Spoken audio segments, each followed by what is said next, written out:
So we're going to be over in Numbers 22. Pretty sure that's where we're supposed to be.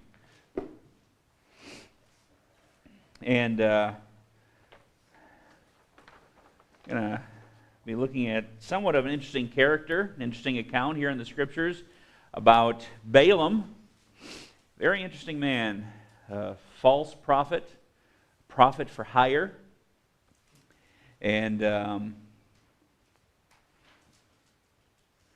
it's interesting because, and we're going to read here through chapter 22, but in chapter 22, as you listen to the exchange between Balaam and the king of Moab, Balaam kind of sounds like a sincere guy. And it's really interesting. He has the right words to say. If you were having a conversation with a preacher, these are the things you would expect him to say. And really, largely, the way you would expect him to behave, at least as it sounds and appears. Until you get to the next chapter. Until you get to the next chapter. And you find out that really his motives are not what they should be. Let's go ahead and pray, and we'll get started here this morning. Father, thank you for your goodness to us. Lord, help us to be attentive to your word. Help us to learn from this, to be better and faithful students.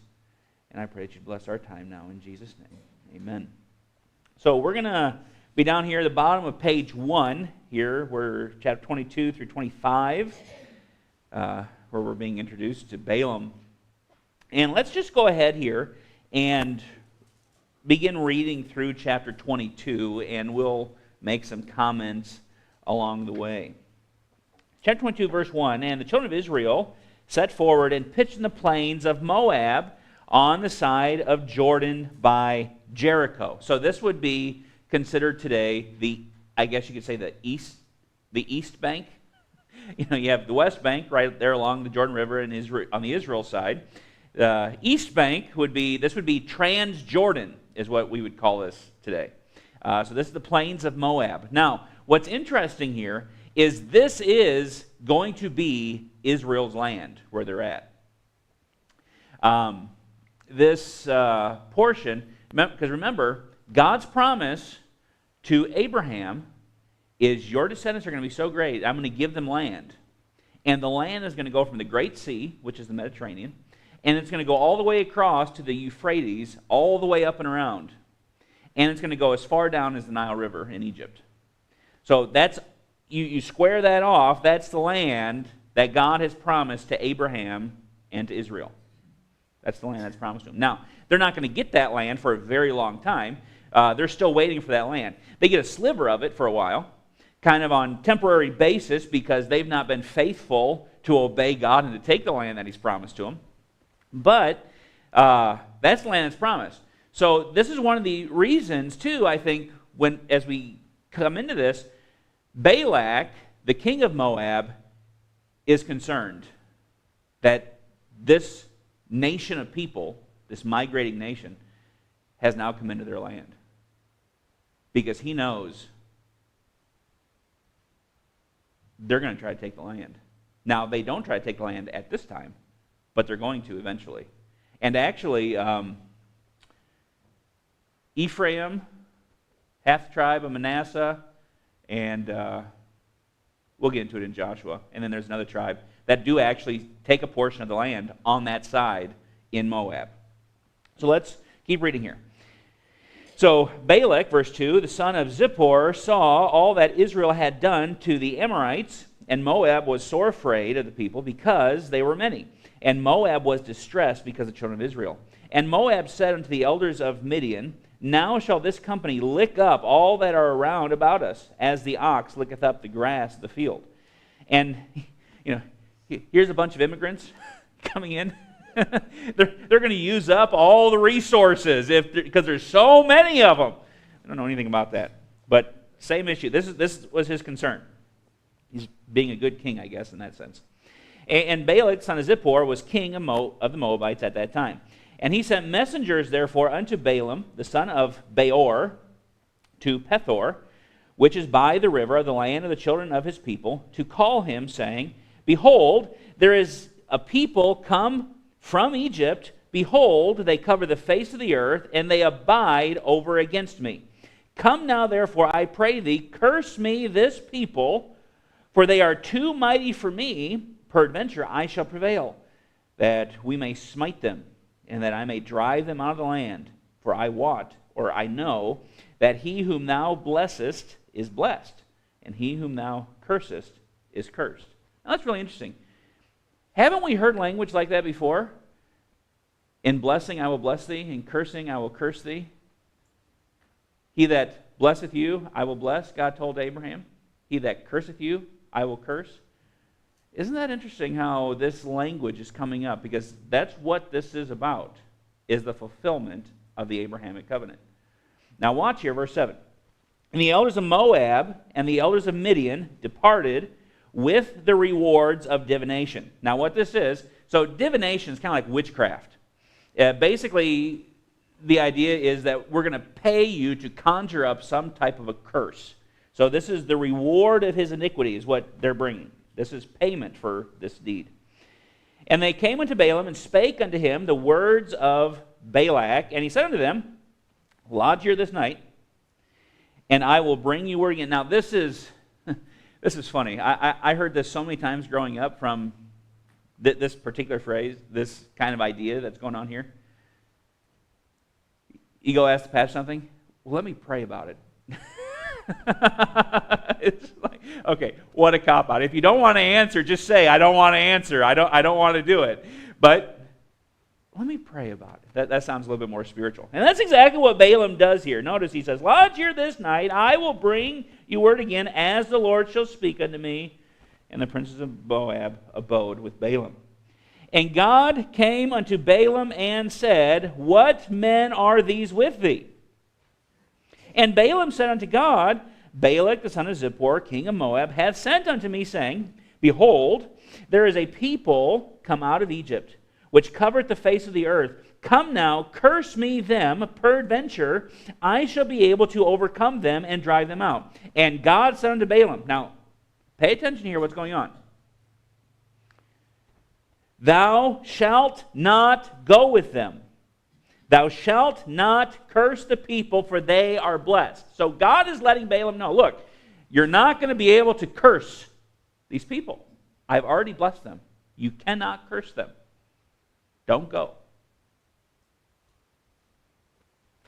Now you would think if God came to you and verbally called out to you, Wayne Sugar, don't go. I mean, right, this is what we say, right? I will not do that unless God makes it so clear. I mean, it's going to take an audible voice, then I'll know God wants me or doesn't want me to do this. And here, Balaam says, let me ask God. God says, don't go. Well, gee, I wonder what he means by that.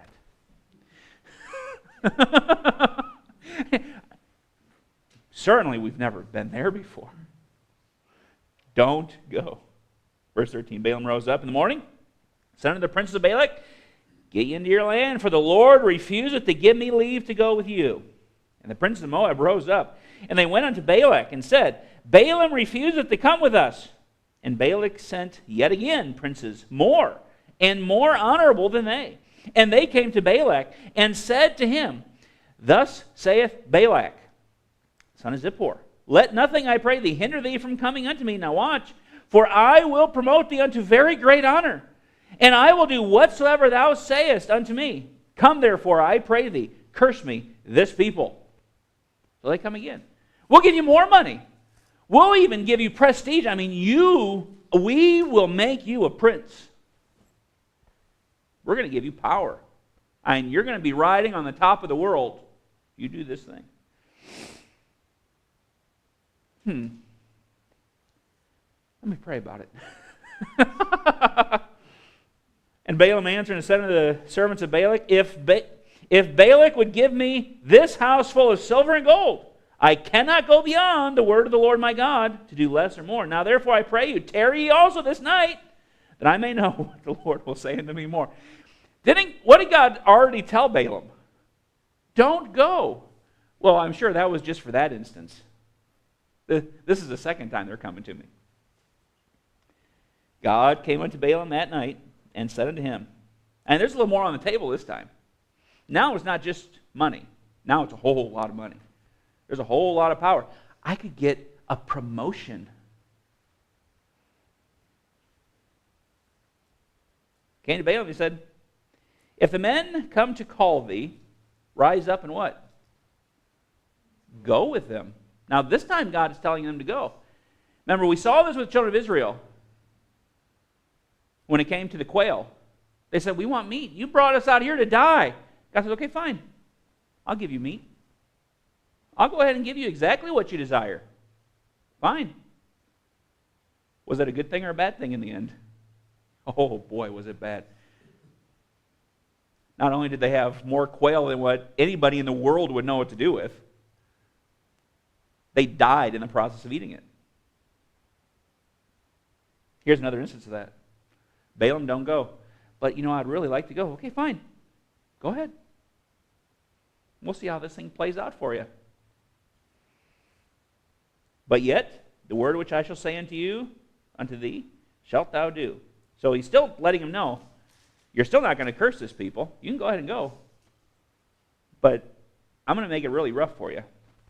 And Balaam rose up in the morning and saddled his ass and went with the princes of Moab. And God's anger was kindled because he went. See, God still wasn't okay with him going. He was letting him go, but it doesn't mean it was his will for him to go. Just because you can do something, or you are able, and just because God doesn't stop you in your tracks, doesn't mean God's okay with it. You ever been in one of those situations? Lord, if you don't want me to do this, then stop me. And God says, okay, fine. I'll let you do it. And then you get stopped in your tracks anyway. And this is what happens to Balaam. And the angel of the Lord stood in the way for an adversary against him. Now, who's the angel of the Lord? Yeah, so when you see the angel of the Lord, now there's two expressions. There is an angel of the Lord that we see in other places. That's just talking about an angel that has been sent from God. When it says the angel of the Lord, it's talking about one of the members of the Trinity appearing in a bodily form, coming in physical manifestation. Now, he's there physically. Balaam can't yet see him. His donkey sees him. But Balaam at this moment can't see him. So, angel of the Lord stood in the way for an adversary against him. Now he was riding upon his ass, and his two servants were with him. And the ass saw the angel of the Lord standing in the way, and his sword drawn in his hand. And the ass turned aside out of the way and went to the field. Now, what's this donkey doing? The donkey sees him, sees the sword drawn, and knows that's not a good sign. I want to avoid that. So darts off the road into the field. Seems like a good idea, and that makes sense, but Balaam doesn't know what's going on. He can't see him yet. So, what does he do? Balaam smote the ass to turn her into the way. And the angel of the Lord stood in the path of the vineyards, a wall being on this side and a wall on that side. So now we're going down a trail, and there's two stone walls. And the angel shows up again. The angel of the Lord stood in the path of the vineyards. Verse 25, and when the ass saw the angel of the Lord, she thrust herself unto the wall. What's she trying to do? She's trying to go around. And there's not enough room. Trying to just kind of skirt around this thing. And in process, crushes Balaam's foot against the wall. And he smote her again. And the angel of the Lord went further and stood in a narrow place where was no way to turn either to the right hand or to the left. And when the ass saw the angel of the Lord, she just fell under Balaam. She's like, there's nowhere I can go. I'm done. That's all I can do. Well, Balaam didn't know what was going on. Balaam's anger was kindled, and he smote the ass with a staff. And the Lord opened the mouth of the ass, and she said unto Balaam, what have I done unto thee that thou hast smitten me these 3 times? Now notice those next three words. And Balaam said, I don't know what's stranger here, the fact that the donkey started speaking or the fact that Balaam started talking back. This is pretty strange stuff. I don't know why Balaam thought that was okay. But now, Ryrie here has a note that it could be that maybe through other demonic power, he had thought he was communicating. You know, remember the serpent comes into the Garden of Eden and talks to Eve. That was a demonically charged thing that was going on there.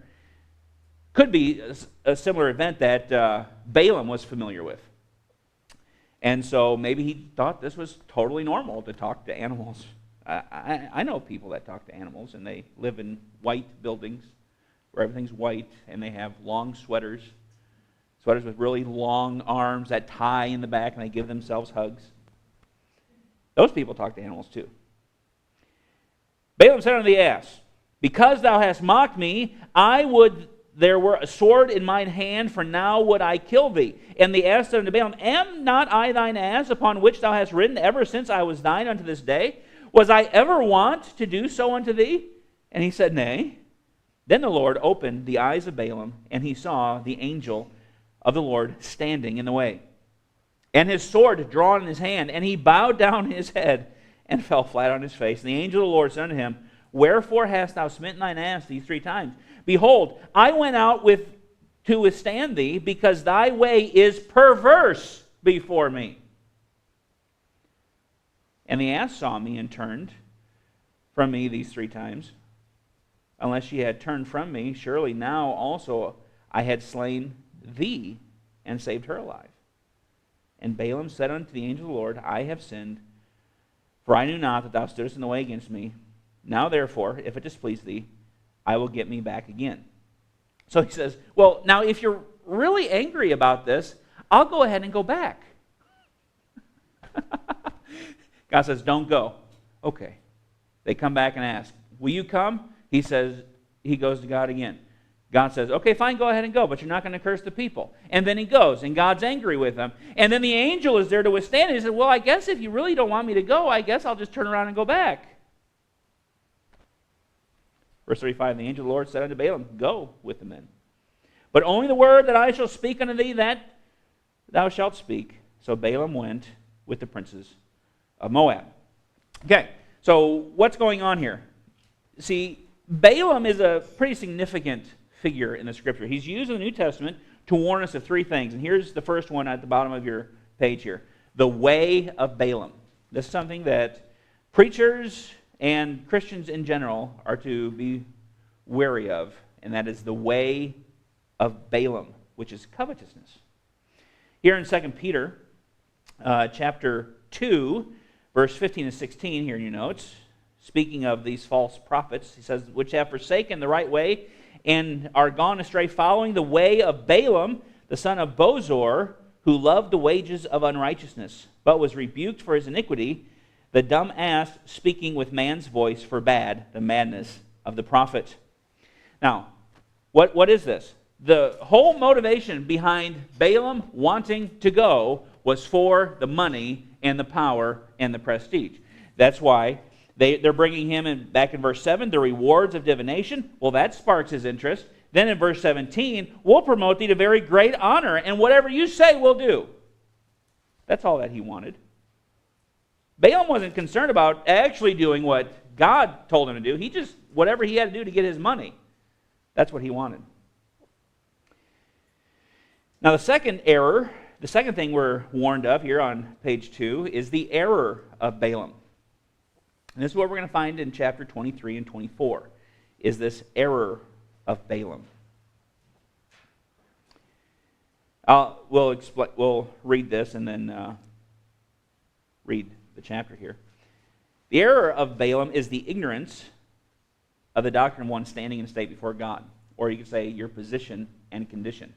He didn't understand that Israel is in a place of prominence in God's eyes. He kind of looked at Israel as just being a nation like any other nation. Somebody that he could curse, but he didn't understand that because God has blessed them, they are his people, and you're not to touch them. Jude 11, woe unto them, talking about these false prophets again, for they have gone in the way of Cain and ran greedily after the error of Balaam for reward, and perished in the gainsaying of Korah. Let's notice here, let's go through here, because there's, in chapter 23 and 24, there's going to be a total of 7 parables that Balaam is going to give. 3 of them in particular deal with the present situation, where he is supposed to curse the people, but instead he blesses the people, and he comes to a realization of the fact, oh boy, I was wrong for even setting out to do this. And then the last 4 parables speak of Israel's future and how God is going to give them the victory over their enemies. So let's go here, chapter 23. So Balaam has been brought to Balak. He's had the conversation with him, explain what's going on. And so now they're getting ready to start with the cursing, or attempt at it. Chapter 23, verse 1. And Balaam said unto Balak, build me here 7 altars, and prepare me 7 oxen and 7 rams. And Balak did as Balaam had spoken. And Balaam offered on every altar a bullock and a ram. And Balaam said unto Balak, stand by thy burnt offering, and I will go. Peradventure, the Lord will come to meet me, and whatsoever he showeth me, I will tell thee. And he went to an high place. Now, what are the high places? What's that? Mountain. But high place is generally, specifically a reference to idol worship. So he went up to a high place. Now, he is going to be taken up into a mountain where he's going to be able to see Israel. I don't think he's quite seeing the nation as a whole yet at this point. So, let's see here. Where was I? That was verse 3. Verse 4. And God met Balaam, and he said unto him, I have prepared 7 altars. I have offered upon every altar a bullock and a ram. And the Lord put a word in Balaam's mouth and said, return to Balak, and thus shalt thou speak. And he returned unto him, and lo, he stood by his burnt sacrifice, he and all the princes of Moab. And he took up this parable and said, now watch, Balak, the king of Moab, hath brought me from Aram unto out of the mountains of the east, saying, come, curse me, Jacob, and come, defy Israel. Now watch this. How shall I curse whom God hath not cursed? Or how shall I defy whom the Lord hath not defied? For from the top of the rocks I see him, and from the hills I behold him. Lo, the people shall dwell alone, and shall not be reckoned among the nations. Verse 10 is interesting. Who can count the dust of Jacob and the number of the 4th part of Israel? Let me die the death of the righteous, and let my last end be like his. Now, what's interesting, there's 2 things in particular that he notices here. One, he gives this parable and he says, look, I can't curse whom God has blessed. I can't do it. He realizes he can't curse those whom God has blessed. But then notice in verse 10, who can count the dust of Jacob and the number of the 4th part of Israel? Not to mention the entire nation, but just the 4th part. Who can count them? There's so many. What is this? This is a direct reference to the fulfillment of the Abrahamic covenant, or the Abrahamic covenant being fulfilled. That your descendants will be as the stars of the sky and as the sand of the seashore, innumerable. And this is exactly what is coming out of his mouth. God has blessed them. God is fulfilling the promise that he made to make them a great nation. Well, Balak wasn't happy with that. Verse 11. Balak said unto Balaam, what hast thou done unto me? I took thee to curse mine enemy, and behold, thou hast blessed them altogether. And he answered and said, must I not take heed to speak that which the Lord hath put in my mouth? Now, see, he sounds so spiritual, doesn't he? It sounds so spiritual. And Balak said unto him, come, I pray thee with me, unto another place, from whence thou mayest see them. So now he says, now what we're going to do is we're going to get up here to a place where you're able to see this people. You may see them. Lost my place again. I need to put my finger down when I do this. 13, thank you. Yeah, there we are. thou shalt see but the utmost part of them, and shall not see them all, and curse me them from thence. So he's taking them up high enough where he can actually see the people. Maybe you can just see how terrible these people are. Maybe it might scare you a little bit, and you might actually do this. And so, verse 14, he brought him into the field of Zophim, to the top of Pisgah, and built 7 altars, and offered a bullock and a ram on every altar. And he said unto Balak, stand here by the burnt offering, while I meet the Lord yonder. So he's from the south. And the Lord met Balaam, and put a word in his mouth, and said, go again unto Balak, and say thus. And when he came to him, behold, he stood by his burnt offering, and the princes of Moab with him. And Balak said unto him, what hath the Lord spoken? And he took up this parable, and said, rise up, Balak, hear. Hearken unto me, thou son of Zippor. God is not a man that he should lie, neither the son of man that he should repent. Hath he said, and shall he not do it? Now, remember, the last parable, I have blessed them. God made a promise in the Abrahamic covenant.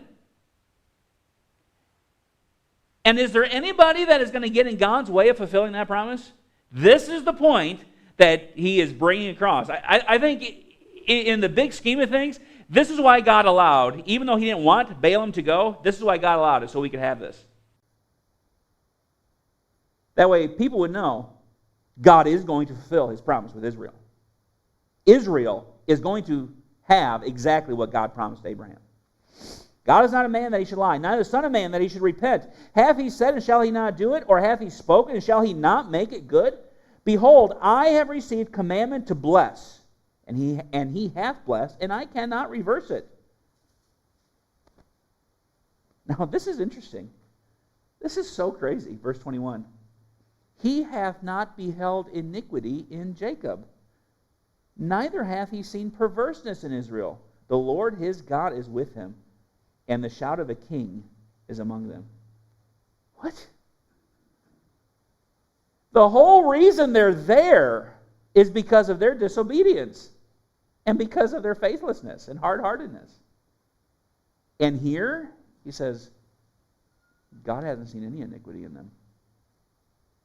God hasn't seen any of their perverseness. That's interesting. Keep reading, verse 22. God brought them out of Egypt. He hath, as it were, the strength of an unicorn. Now, when the Bible talks about a unicorn, it's not talking about a white horse with a little spiral horn coming out of its head. And if you're TriStar Entertainment, wings as well.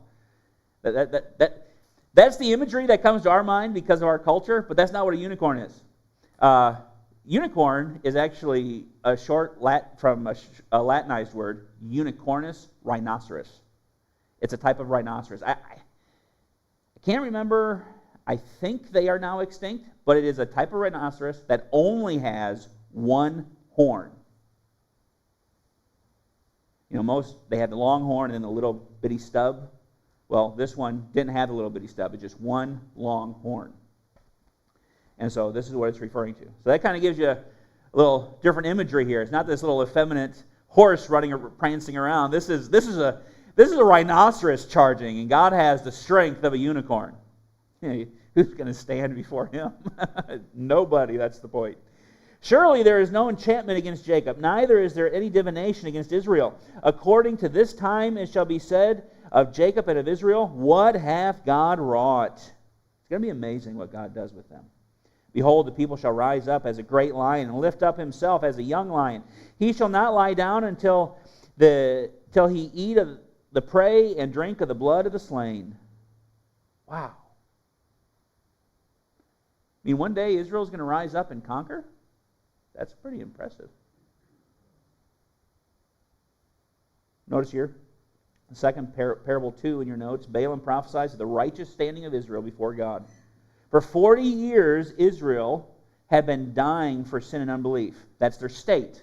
That's the condition. But in verse 21, God testifies of their standing. I have not beheld their iniquity. I have not seen their sin. This is the same with us. Because the Bible tells us, 2 Corinthians 5:21, He has made him to be sin for us who knew no sin, that we might be made the righteousness of God in him. Now, as far as our standing before God, we are the righteousness of God. We stand before God as righteous and holy as Jesus Christ is. Let me ask you this. Do we live that? No. Not even close. See, that's what justification is. It's where God declares us righteous even though we're not. That's a legal standing that we have before God. And this is exactly the way it is with Israel. Balaam came to realize that. There's nothing I can do about it. So, verse 25, Balak said unto Balaam, neither curse them at all, nor bless them at all. Just shut up now already. You blessed them twice when you're supposed to curse. Now just shut up. Don't say anything this time. But Balaam answered and said unto Balak, told not I thee, saying, all that the Lord speaketh, that I must do? And Balak said unto Balaam, come, I pray thee, I will bring thee unto another place. Peradventure, it will please God that thou mayest curse me them from thence. Apparently he's just not getting the picture. Balak brought Balaam to the top of Peor, that looketh toward Jeshimon. And Balaam said unto Balak, build me here 7 altars, and prepare me here 7 bullocks and 7 rams. And Balak did as Balaam had said, and offered a bullock and a ram on every altar. And Balaam saw that it pleased the Lord to bless Israel. He went not as at other times to seek for enchantments, but he set his face toward the wilderness. Now, Balaam's got the picture here. There's no point in me seeking for a curse. Just going to go ahead and bless him. So he turned toward the wilderness, and the wilderness is where Israel is camped. Okay? So verse 2, Balaam lifted up his eyes and saw Israel abiding in his tents, according to their tribes, and the Spirit of God came upon him. And he took up his parable and said, Balaam the son of Beor hath said, and the man whose eyes are opened hath said. He hath said, he's going to say something here, which heard the words of God, which saw the vision of the Almighty, falling into a trance, but having his eyes open. How goodly are thy tents, O Jacob, and thy tabernacles, O Israel. As the valley are they spread forth, as gardens by the river's side, as the trees of lign aloes, which the Lord hath planted, and as cedars beside the waters. He shall pour the water out of his buckets, and his seed shall be in many waters, and his king, this is interesting, and his king shall be higher than Agag, and his kingdom shall be exalted. Now, who's Agag? Where do we find Agag in the Bible?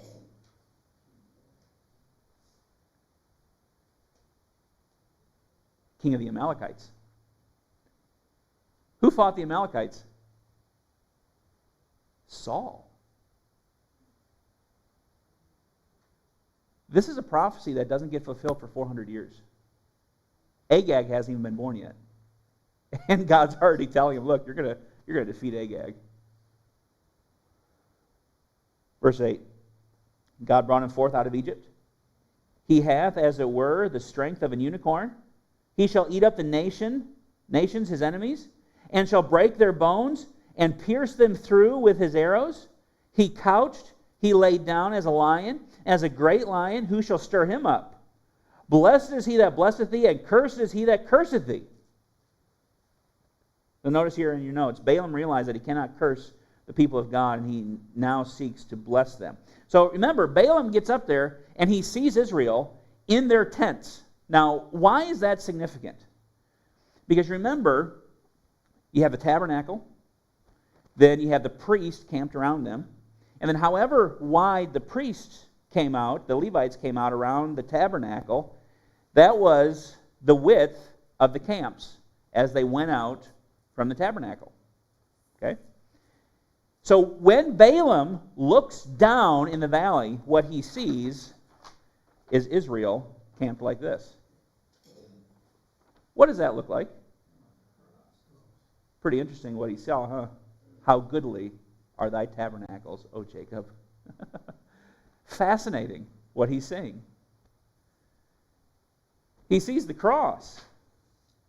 Now it's interesting because we mentioned this because each of the tribes, they're divided into 4 basic camps around it. Dan, Judah, Reuben, Ephraim. Now each of these camps have a flag, a standard, that they would rise, and on each of them there was an image. Standard of Dan was an eagle. Standard of Judah is a lion. Standard of Gad is a man. Standard of Ephraim is an ox. This is the picture of Jesus all the way around. Because these four animals, these four creatures, well, besides the man, picture the person and work of Jesus Christ. It's what the Gospels picture. Picture Jesus as a king in Matthew, as a man in Luke, as a servant, the ox, in Mark, and as God, the eagle, in John. Perfect picture. Now notice here, real quick, we'll try to finish this up. Here in your notes, there's also the doctrine of Balaam that we're to worry about. The doctrine of Balaam. And this is the infiltration of the people of God and corruption from within. Now you'll notice here, Revelation chapter 2, verse 14 tells us about this. We don't see it in this particular narrative what happens. We find out later in the book of Numbers what happens, that this happens. But here, chapter 2, verse 14, "But I have a few things against thee, because thou hast there them that hold the doctrine of Balaam, who taught Balak to cast a stumbling block before the children of Israel, to eat things sacrificed unto idols, and to commit fornication." Now watch, remember, Balaam has come, and he's riding his donkey. Now what we find out is before he rides away from trying to curse the people, kind of get that as he's riding off in the sunset. He tells Balak, now look, I can't curse the people, and you can't curse the people, but if you want God to be angry with them and drive them away, here is what you do. You put your women out there, and they won't be able to resist. And that's what happens, chapter 25. And Israel abode in Shittim, and the people began to commit whoredoms with the daughters of Moab. And they called in the sacrifices of their gods, and the people did eat and bowed down to their gods. And Israel joined himself unto Baal Peor, and the anger of the Lord was kindled against them. And the Lord said unto Moses, take all the heads of the people and hang them up, behead them, before the Lord against the sun. The fierce anger of the Lord may be turned away from Israel. And Moses said unto the judges of Israel, slay ye every one his man that were joined unto Baal Peor. So we notice here a 10th plague. There's going to be sickness that comes through for adultery and idolatry. And we'll save the rest of this for next week, I think. And then we'll start on the next section. Any questions on any of that? Okay, you're dismissed.